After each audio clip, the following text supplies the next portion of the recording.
지난 몇 주간 저는 요한복음 5장을 설교하면서 그전에는 그냥 읽고 지나쳤던 말씀들을 더 확연하게 깨닫게 되었습니다. 처음에는 이 어려운 것을 어떻게 할 것인가 고민하였지만 이제와 돌아보며 감사한 것은 그렇게 어려워만 보이던 5장 말씀이 은혜가 되고 위로가 되고 도전이 되는 것에 감사합니다. 그것은 하나님의 은혜요, 또한 제가 이렇게 설교를 준비할 수 있는 모든 것을 제공해 주시는 귀한 교회, 또 매 주일을 성수하시며 조금 이렇게 딱딱하고 어려운 말씀을 들어주시는 귀한 성도님들 때문에 가능한 것입니다. 우리 예수님이 그러한 권세가 있는 분이었구나. 아버지께서 죽은 자들을 일으켜 살리심 같이 자기도 자기가 원하시는 자들을 살리신다. 아버지께서 아무도 판단하지 아니하시고 심판하지 아니하시고 그 심판을 아들에게 그 권세를 주셨다라는 것. 그리고 마지막 때에 무덤에 있는 자들이 다 그의 음성을 들을 때가 오나니 우리와 같이 예배하던 사랑하는 가족들이 주 안에서 잠을 자고 있다면 우리 모두 그날을 기대하며 고대하며 믿음으로 바라보실 수 있기를 바랍니다. 우리 예수님은 참으로 위대하고 존귀하고 하지만 은혜와 사랑이 풍성하신 것을 우리가 다시 깨닫게 됩니다. 그렇게 요한복음 5장은 흘러가고 있습니다. 오늘은 긴 본문 가운데 몇 가지를 보도록 할 것인데, 베데스다 사건 이후로 예수님께서는 자신을 변호하고 있었습니다. 자신의 목숨이 달린 것 아니었겠습니까? 그런데 오늘 본문 5장 31절부터는 예수님의 톤이 바뀝니다. 여태까지는 자기가 변호를 하고 있었는데 오늘의 본문 말씀을 보면은 예수께서는 4명의 4가지의 증인을 소환하시면서 자신의 목숨을 노리고 있던 유대인들을 향하여 꾸지람하시며 그들의 죄를 정죄하십니다. 마치 스데반이 처음에는 설교를 부형들아 들으소서 이렇게 차근차근 해나가다가 갑자기 돌변한 것처럼 오늘 예수님도 그렇게 바뀌시는데, 저는 그것을 보면서 증언이라는 법정 용어를 쓰시면서 저들을 이제는 예수께서 꾸중하시고 나무라시고 계시는구나, 마치 예수님이 검사로 돌변하신 것 같다라는 생각을 하게 되었습니다. 그래서 오늘은 이 5장을 마무리하면서 예수님께서 소환하시는 4명의 증인, 또 그들의 증언을 보도록 하겠습니다.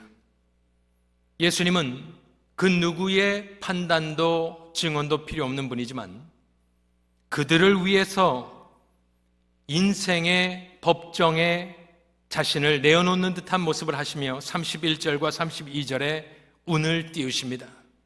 내가 만일 나를 위하여 증언하면 내 증언은 참되지 아니하되, 당연히 참되지만 너희들을 위해서, 너희들이 지금 나를 법정에 몰아가는 것처럼 나를 몰아가고 있지만 너희 법정 용어로 그것에 맞게 내가 한번 이야기해 보겠다 하는 말씀입니다. 5장 32절에 나를 위하여 증언하시는 이가 따로 있으니 나를 위하여 증언하시는 그 증언이 참인 줄 아노라. 내가 내 스스로 변론하지 않겠다. 나를 위해서 증언하시는 분들을 이제 분을 보여주겠다 말씀하시며 첫 번째 증인으로 소환된 분은 세례 요한의 증언입니다. 33절로 35절에 세례 요한을 언급하십니다. 너희가 요한에게 사람을 보내매 요한이 진리에 대하여 증언하였느니라. 진리는 예수 그리스도, 그것에 대해서 증언하였느니라. 요한복음 1장 19절 이하에 나옵니다. 그러나 나는 사람에게서 증언을 취하지 아니하노라. 요한을 소환해 놓으시고 그가 증언하였다 말씀하지만 곧바로 연이어 말씀하시는 것은 나는 그 존귀한 세례 요한의 증언이 필요한 것이 아니다. 다만 이 말을 하는 것은 너희로 구원을 받게 하려 함이니라. 이 말씀은 나는 요한의 증언이 필요 없지만 굳이 내가 그를 언급하는 것은 너희가 나를 믿지 못하겠거든 너희들이 존경하고 따르던 세례 요한의 증언이라도 받고 믿어 구원을 받으라라는 말입니다. 살기등등하여 자기의 목숨을 노리고 있던 사람들에게 예수님께서 하신 말씀은 너희로 구원을 받게 하려 합니다 말씀을 하셨습니다. 우리 예수교는 종교 생활하는 것이 아닙니다. 무언가를 계몽, 깨달아 새로운 것을 시작하는 것이 아닙니다. 어디에 입문하는 것도 아니고 입신하는 것도 아닙니다. 우리 예수교는 회개하고 예수 믿어 구원을 얻는 것이 바로 우리 교회요 예수교인 줄 믿으시길 바랍니다. 그래서 그들을 향해서 자신을 죽이려 하는 자들을 향하여 너희로 구원을 받게 하려 함이라 하면서 요한의 증거를 믿으라라는 말을 하고 있는 것입니다. 요한복음은 처음부터 세례 요한을 끌어들였습니다.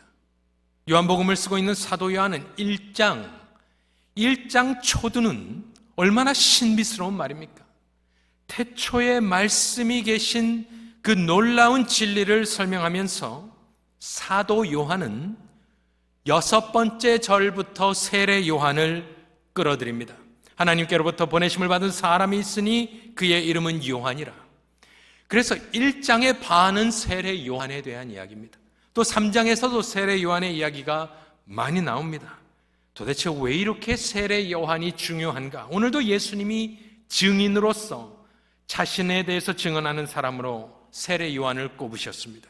우리는 그것을 잘 이해할 수가 없지만 어쨌든 분명한 것은 유대 사회에서 세례 요한의 권위는 대단했기 때문에 그를 끌어들이는 것입니다. 또한 요한복음을 쓰고 있는 요한은 평소에 예수님을 쫓아다니면서 제자로서 예수께서 세례 요한을 칭찬하시고 그를 존귀히 여기던 것을 항상 귀담아 들었던 것이 분명합니다. 그래서 이 세례 요한을 마치 요한복음 1장의 그 신비한 말을 증언할 수 있는 사람은 오직 세례 요한밖에 없다라는 식으로 세례 요한을 끌어들여 이야기를 하고 있는 것입니다. 예수님의 평가를 들어보겠습니다. 마태복음 11장 11절 말씀입니다. 내가 진실로 너희에게 말하노니 여자가 낳은 자 중에 세례 요한보다 큰 이가 일어남이 없도다. 종지부를 찍었습니다. 모세도 있었고 엘리야도 있었고 이사야와 같은 선지자도 있었고 위대한 사람들이 많이 있었지만 메뚜기와 석청을 먹고 광야에서 자라 혜성과 같이 나타난 세례 요한, 그를 예수님께서는 여자가 낳은 자 중에 최고다 말씀을 하셨습니다. 더 이상 논란은 필요가 없습니다. 13절을 보면 모든 선지자와 율법이 예언한 것은 요한까지니, 구약의 마지막 선지자가 요한이라는 말입니다. 14절에 만일 너희가 즐겨 받을진대 오리라 한 엘리야가 곧 이 사람이니라. 이것은 말라기 4장에 나오는 말씀으로 그 엘리야가 아닙니다. 엘리야는 승천하였고 이 엘리야는 장차 와서 주의 길을 예비하는 사람으로 하나님께서 보내실 사람. 말라기 선지자부터 예수님 때까지 약 400년이 흐르는 동안 하나님은 선지자들을 보내지 않았습니다. 침묵하셨습니다. 그래서 세례 요한이 딱 등장하였을 때 유대 사회는 크게 동요하였습니다. 센세이션이 일어났습니다. 그러면서 요한복음만 봐도 종교 지도자들이 찾아가서 물어봅니다. 이 사람이 메시아가 아니냐? 그 선지자가 아니냐? 하지만 그는 끝까지 거부하였습니다. 나는 그가 아니다. 그때 당시에 마태복음 3장에서는 온 유대가 전체가 다 그에게 나와서 죄를 잡아가고 세례를 받는 모습을 적어 놓았습니다. 그리고 그 강팍했던 바리새인들과 사두개인들까지 찾아왔습니다. 종교 지도자들입니다, 이 사람들은. 그런데 사막에서 살던 분이 아이고 높은 분이 나오셨습니다 이렇게 이야기하지 않고 독사의 자식들이라고 이야기를 합니다. 하지만 바리새인들은 세례 요한을 죽이려 하지 않습니다. 왜냐하면 그의 명성과 권세는 하늘을 찌를 듯 하였기 때문에 두려웠어. 아무도 그를 손대지 못했습니다. 또 그는 구약의 선지자였기 때문에 그들의 신학을 건드리지는 않았습니다. 이 세례 요한은 의로운 선지자였습니다. 죄를 죄라 불렀고 악을 악이라 불렀습니다. 이것이 당연한 것이라 생각을 하면 안 됩니다. 그것은 참으로 어려운 것입니다. 지금 세상을 봐도 마찬가지입니다. 이 위대한 세례 요한은 그 당시에 왕이었던 헤롯 엔티파스의 죄를 언급합니다. 그래서 마태복음 14장에서 죽게 됩니다. 14장 4절을 보여주시면 이는 요한이 헤롯에게 말하되 당신이 그 여자를 차지한 것이 뭐라 합니까? 옳지 않다 하여, 그 여자는 자기 형의 와이프 헤로디아입니다. 헤로디아를 차지하고 헤로디아가 그 전에 낳았던 딸이 있는데 살로메라는 여자아이가 춤을 춥니다. 이 헤롯은 그 헤롯이 아닙니다. 헤롯이 여러 명이 있는데 이 헤롯은 그 자식으로 헤롯 안티파스인데 그 눈에 홀려서, 그 여자아이가 춤추는 모습에 홀려서 무엇을 원하느냐 물어봤는데 그 어미의 사주를 받아 담궈 필요 없고 세례 요한의 목을 소반에 쟁반에 담아 주소서 욕을 합니다. 수많은 사람이 듣고 있었기 때문에 엔티파스는 어쩔 수 없이 그의 목을 베는데 10절에 보시면 이것이 권력의 힘입니다. 사람을 보내어 옥에서 요한의 목을 베어 가져옵니다. 그렇게 사라집니다. 예수님의 커즌이지요. 우리가 처음 보면은 만인의 칭송을 받고 두려움의 대상이었던 선지자 요한, 독사의 자식들아 말할 수 있었던 사람, 또 헤롯 엔티파스에게 너는 잘못하였다라고 어미꾸짖어서 결국에는 목이 달아나는 순교한 선지자, 그 위대한 선지자. 하지만 그는 항상 진실을 말했습니다. 그가 가만히 있었으면 편안하게 대접받으며 살 수 있었을 것입니다. 그런데 그는 또 예수를 향해서 어떤 말을 하냐면은 1장 29절에 요한복음에 세상 죄를 지고 가는 하나님의 어린 양이다 2번 언급을 합니다. 세상이 예수를 이단으로 정죄했는데 정작 요한은 그를 하나님의 어린 양, 이때 많은 사람들이 돌아서지 않았겠습니까? 그는 침묵하였으면 여생을 편하게 보낼 수 있는 사람이었지만 오늘 5장 33절 35절을 보면 요한은 진리에 대하여 증언한 사람이었고, 그러니 비진리를 입에 담을 수 없었습니다. 그리고 5장 35절에 요한은 켜서 비추이는 등불이었기 때문에 만천하에 진리를 선포하고 자기는 쇠하고 예수만 흥하기를 바랬기 때문에 예수님은 그 어떤 사람들보다 여자의 몸에서 난 중에 세례 요한이 최고다, 이보다 더 큰 자는 없다라고 선언을 하셨던 것입니다. 오늘 우리는 첫 번째 증인 세례 요한을 보며 우리 자신을 돌아보기를 원합니다. 이 말씀을 듣고 있던 유대인들은 거부하였을 것입니다. 첫 번째 증인, 내 말을 믿지 아니하거든 너희들이 한때 따르고 존경했던 그 세례 요한의 증언이라도 받아라. 그래서 구원을 받아라. 지금 예수님이 말씀하고 있는 것입니다. 저와 여러분은 세례 요한을 잠깐 생각해 보며 우리 또한 세상의 칭찬과 영광을 거부하며 끝까지 신실하게 그 등불과 같이 진리의 등불을 밝히시는 증인의 삶을 사시는 저와 여러분들 되시기를 간절히 축원합니다. 그것이 첫 번째 증인이었습니다. 우리는 시간차가 있고 간격이 있기 때문에 조금 이것이 어렵지만 세례 요한의 그 증언을 받아라, 받지 않았습니다. 두 번째 증인을 소환합니다. 5장 36절에 보시면 그 두 번째 증인은 다름 아닌 당신의 사역입니다. 역사입니다. 내게는 요한의 증거보다 더 큰 증거가 있으니 요한으로부터 시작해서 점차 강도를 높여갑니다. 두 번째 증인은 요한보다 더 큰 증거 무엇이냐? 아버지께서 내게 주사 이루게 하시는 역사, 곧 내가 하는 그 역사가 아버지께서 나를 보내신 것을 나를 위하여 증언한다 이야기를 합니다. 세례 요한의 증언을 받아라, 받지 않았습니다. 그보다 더 큰 증거를 보여주겠다. 그것은 내가 지금 이루고 있는 역사이다. 그 역사가 아버지가 나를 보냈다는 것을 증언하는 증거다, 증언이다. 그것을 받아라. 이 역사는 많은 신학자들이 그의 미라클, 기적이라고 생각을 합니다. 물론 당연히 기적이 포함되겠죠. 하지만 그가 하고 있는 이 역사는, 증거는 기적보다 더 큰 겁니다. 기적으로 국한시킬 수가 없습니다. 기적 중에 기적은 무엇이겠습니까? 그가 이루어가고 있는 역사가 무엇이겠습니까? 단순히 기적이 아닙니다. 십자가 사건을 그는 이루어가고 있는 것입니다. 그래서 십자가에 죽으시고 부활하시고 그것을 향해서 가고 계시는 그의 역사를, 그것을 보고 아버지가 나를 보내신 것을 좀 믿으라 지금 꾸중하시며 그들에게 말씀하고 계시는 것입니다. 성경은 예수님의 기적 자체를 부인하지 않습니다.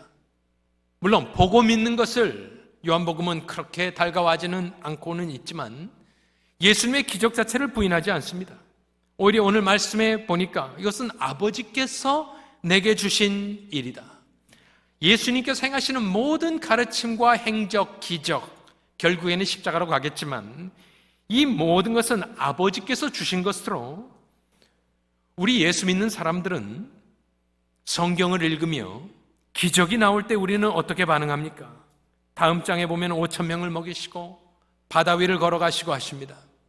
우리는, 예수 믿는 우리는 이런 기적의 사건을 볼 때에 부끄러워하지 아니하고 환영하며 즐거워하며 우리 마음 가운데 이 놀라운 기적들은 예수가 하나님의 아들이심을 증거하는 증언이구나 받으실 수 있기를 바랍니다. 근대 신학에서 자유주의가 무엇이냐? 다른 것이 아닙니다. 초자연적인 하나님의 또 예수님의 사역과 역사와 기적을 배제시키는 것이 자유주의 신학이었습니다. 그런데 우리는 혹시 우리가 예수를 증거할 때, 전도할 때에도 예수님의 가르침을 혹시 더 높이 말씀하고 있지는 않은지, 은연중에 우리도 이 모던한 사람들이기 때문에 그랬을 리가, 혹시 설마 그랬을 리가, 이런 마음으로 생각하기보다는 이 말씀들을 보면서 예수님을 믿으세요. 왜냐하면 이런 기적을 보세요. 이것이 사람이 행할 수 있는 것이 아닙니다. 이 기적들을 바라보세요. 부끄러워하지 아니하시며 성경에 기록된 모든 그리스도의 기적을 하나님의 아들을 증거하시는데 사용해야 될 줄로 믿습니다. 예수님은 지금 그렇게 강도를 높여가고 있는 겁니다. 이 증인들 네 가지의 공통점은 무엇이냐면 유대인들이 부인할 수 없는 증인들을 이야기하고 있는 겁니다. 세례 요한 아무도 부인할 수 없었거든요. 그 당시에 가장 유명하고 권세 있던 만인이 우러러보고 칭송했던 선지자였거든요. 그래서 나를 믿지 못하겠느냐? 세례 요한의 증언을 받아라. 나를 믿지 못하겠느냐? 내가 하는 역사를 보고 믿어라. 그것이 하나님이 너희들에게 보여주시는 증거이다. 세 번째 증인을 보겠습니다. 그것보다 더 강도 높은 증언은 무엇이겠습니까? 하나님 아버지가 증언하신다 이야기를 합니다. 아무도 거부할 수 없는 강력한 증인.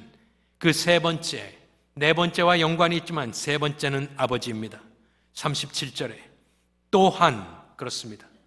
또 다른 증거, 증인은 또한 나를 보내신 아버지께서 친히 나를 위하여 증언하셨느니라. 언제 어떻게 증언하셨나요?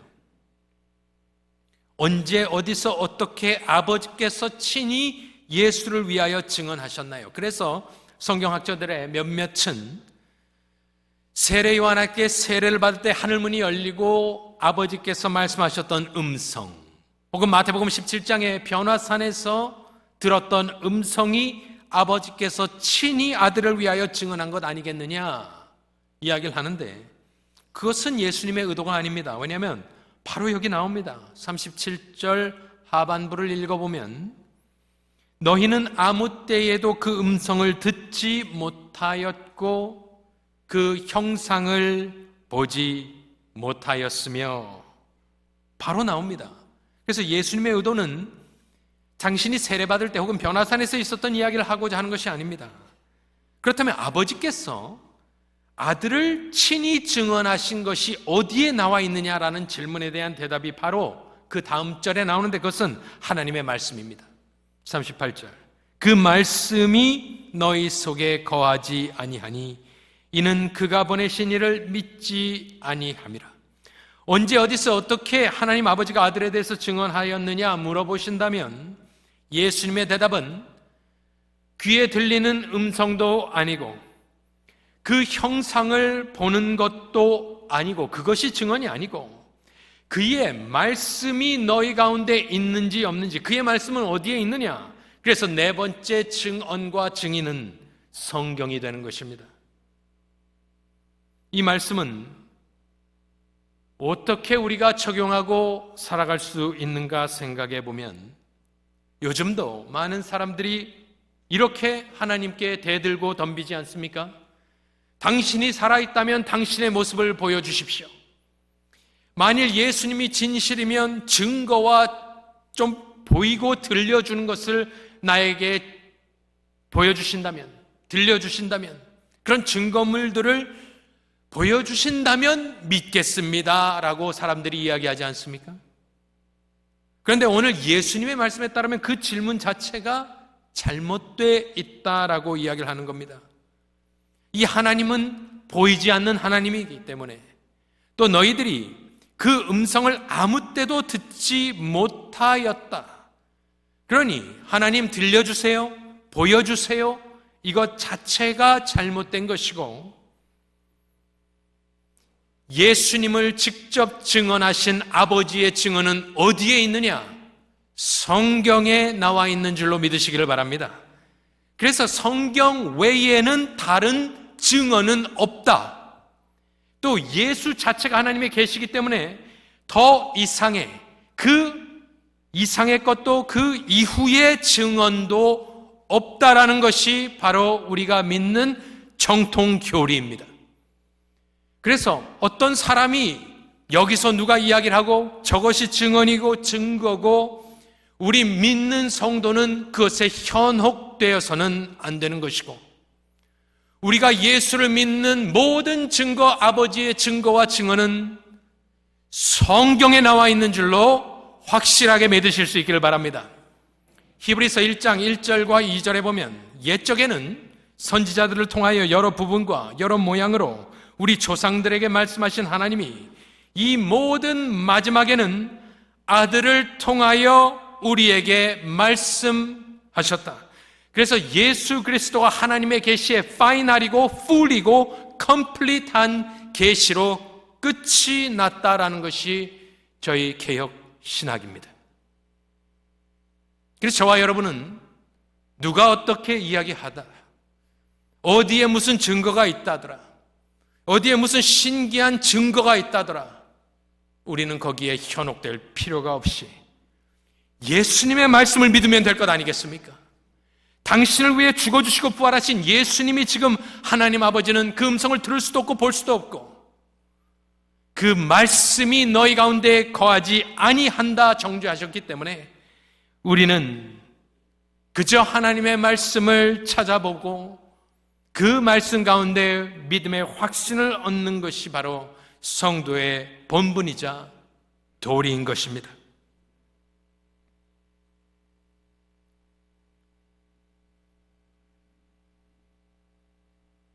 요한복음 5장의 말씀은 굉장히 딱딱하고 어려운 말씀이지만, 여러분들의 믿음이 자라는 것은 하나님의 말씀이 살아 역사할 때에 자라는 것입니다. 다른 여러 가지 목소리와 이야기가 여러분들의 신앙을 자라게 하는 것이 아닙니다. 저도 개인적으로 짧은 기간이지만 몇 주 동안 이 요한복음의 말씀을 읽고 또 읽고, 특별히 5장의 말씀을 읽는데 제 개인적인 신앙의 믿음이 견고해지는 것을 느낄 수 있었습니다. 하나님의 말씀에 의지하시는 복된 성도님들 되시기를 간절히 축원합니다. 마지막 증인과 증언은 그래서 성경이 되는 것입니다. 첫 번째는 세례 요한, 그 다음에는 자기의 역사, 그 다음에는 하나님 아버지, 그리고 나서 성경 이야기를 합니다. 39절에 보면 너희가 성경에서 영생을 얻는 줄 생각하고, 맞는 말이죠. 잘 생각한 것입니다. 성경을 연구하거니와 이 성경이 곧 내게 대하여 증언하는 것이니라. 그러나 너희가 영생을 얻기 위하여 내게 오기를 원하지 아니하는도다. 원하지 아니한다는 말은 더 이상의 어떠한 증인과 증거가 필요한 것이 아니다. 너희들이 나에게 오지 않는 이유는 오기를 원치 않기 때문에 오지 않는 것이다. 더 이상 증거를 보여달라, 증언을 보여달라 너희들이 아무리 이야기해봤자 결국에 너희들은 오지 않는데, 그 이유는 증인이 부족하고 증거가 부족하고 증인이 말을 잘못해서 믿지 못하는 것이 아니라 너희가 나에게 오는 것을 원하고 있지 않기 때문에 너희들이 오지 않는 것이다. 너희들의 강팍한 마음이 원인이다. 이 이야기를 하고 있는데, 그 중에 그들이 죽게 나오지 않는 것이 무엇이냐? 44절에 영광 이야기를 하십니다. 너희가 서로 영광을 취하고 유일하신 하나님께로부터 오는 영광은 구하지 아니하니 어찌 나를 믿을 수 있느냐? 이것은 참으로 무서운 말씀입니다. 아무리 성경을 연구하고 이 사람들이 얼마나 성경을 외우고 했겠습니까? 히브리 말엔 운율이 있습니다. 인토네이션이 있습니다. 그래서 더 외우기가 쉽다고 이야기를 합니다. 얼마나 성경 박사였겠습니까? 하지만 그것이 증언하고 있는 보물 지도가 가리키고 있는 보물인 예수님은 찾지 아니하고 딴소리하고 그 가운데 서로 영광을 취하는데, 사람에게서 받는 영광은 우리를 취하게 만들어서 그리스도의 영광을 보이지 못하게 한다는 말을 하고 있는 것입니다. 서로 영광을 취하고 하나님께로부터 영광을 구하지 아니한다. 그것을 거부했던 이가 세례 요한이었습니다. 저와 여러분도 사람이 주는 영광에 취하지 않기를 바랍니다. 하나님의 영광을 가리우는 것이고 사람의 영광이 드러나는 곳에 예수님의 영광이 어찌 나타날 것이며 어찌 그것을 믿을 수 있겠느냐? 예수님께서 안타까워 말씀하고 계시는 것입니다. 또 내가 너희를 고발하는 것이 아니라 모세가 너희를 고발할 것이다 이야기하시면서 47절에 그러나 그의 글도 믿지 아니하거든 어찌 내 말을 믿겠느냐 탄식하시며 말씀을 하고 계십니다. 이 말은 그들을 꾸짖으시며 엄격하게 말씀을 하고 계시지만 또한 바꾸어 말하면 이 모든 증거들을 통하여 믿어라, 믿어라 이야기하고 있는 것입니다. 결론을 내리겠습니다. 오늘 예수님은 자신을 변호하는 것에서 돌아서십니다. 이제는 나중에 당신의 제자 스데반처럼 그 앞에 자신을 죽이려 하는 자들을 향하여 엄하게 꾸중하십니다. 왜 그들이 예수께 나오지 아니하였느냐? 이미 요한은 3장 19절에서 이야기하였는데 그 정죄는 이것이니 곧 빛이 세상에 왔으되 사람들이 자기 행위가 악함으로 빛보다 어둠을 더 사랑했기 때문에 예수를 거부하였다. 그래서 오늘 이 유대인들을 보면서 불신의 힘이라는 것이 얼마나 대단한가, 사단의 권세가 얼마나 잡고 있는 것이 완악한가, 이생의 영광과 자랑이 얼마나 달콤한가, 세상의 유혹이 얼마나 많은 사람들을 지옥 가게 만드는가. 저와 여러분이 이 자리에 나와 있는 것은 그래서 오직 은혜로 우리가 구원받고 이 자리에 있는 것입니다. 혈통으로나 육적으로나 사람의 뜻으로 나지 못하는 것입니다. 내가 노력했어, 내가 내 자신을 계몽시켰어, 뭔가를 깨달아서 우리가 예수 믿는 것이 아니고, 우리도 죄와 사망의 권세에 붙잡혀 있었지만 예수께서 그 권세를 풀어주셨고, 하나님께서 은혜 위에 은혜를 부어주셔서 사람에게는 구원이 임하게 되는 것입니다. 사람의 힘으로 믿는 것이 아닙니다. 사람의 말재간으로 믿는 것이 아닙니다. 증거로 믿는 것이 아닙니다. 성경만 가지고 믿는 것이 아닙니다. 오직 성령이 우리에게 임하여 오직 성령으로만 예수를 주라 그리스도라 고백할 수 있기 때문에 성령의 임하심이 있어야 될 줄로 믿습니다. 이 네 가지의 증인과 증언은 우리가 지난주에 배운 대로 말세이 예수께서 다시 오실 때에 백보좌에 앉으셔서 예수님이 누구는 오른쪽의 양으로 누구는 왼쪽의 염소로 심판하는 기준이 될 것입니다. 천하만민이 그 보좌 앞에 서야 될 터인데 예수께서는 물어보실 것입니다. 네 가지의 증언, 그때로 끝난 것이 아닙니다. 세례 요한의 증거와 증언, 예수님의 기적과 사역과 가르침과 그의 십자가와 부활, 하나님 아버지의 증언, 성경, 모세, 이 모든 것을 가지고 있던 너는 왜 믿지 아니하였느냐 물어보신다면 여러분은 어떻게 대답하시겠습니까? 우리는 오직 하나님의 은혜로 예수를 믿었기 때문에 두려워할 필요 없는 줄 믿으시길 바랍니다. 흔들리고 있는 분이 있다면 더 확실하게 믿으시길 바랍니다. 여기저기 기웃거릴 필요 없이 오직 예수의 말씀에 의지하여 성경과 성령으로 승리하실 수 있기를 바랍니다. 세상은 이렇게 끝납니다. 마태복음 24장에 29절, 그날 환난 후에 즉시 해가 어두워지며 달이 빛을 내지 아니하며 별들이 하늘에서 떨어지며 하늘의 권능들이 흔들리리라. 그때의 인자의 징조가 하늘에서 보이겠고 그때의 땅의 모든 족속들이 어떻게 한다고 합니까? 통곡하는 이유는 이미 늦은 것을 보게 되기 때문에 믿지 않고 우습게 여기던 예수의 말씀, 예수가 재림하겠다는 말을 우습게 알고 비아냥거리던 사람들이 그들이 친히 예수께서 공중에서 임하시는 거 볼 때는 그들의 반응은 too late, 통곡하게 된다는 말입니다. 그들이 인자가 구름을 타고 능력과 큰 영광으로 오는 것을 보리라. 그가 큰 나팔 소리와 함께 천사들을 보내리니 그들이 그의 택하신 자들을 하늘 이 끝에서 저 끝까지 사방에서 모으리라. 저와 여러분 택하신 가운데 있을 수 있기를 축원합니다. 예수께서 공중에서 재림하신 그날을 간절히 소망하시며 살 수 있기를 바랍니다. 그리고 우리는 오직 은혜로 구원받았으니 나아가서 이 복된 구원의 소식을 담대히 전하시는 저와 여러분들 되시기를 간절히 축원합니다.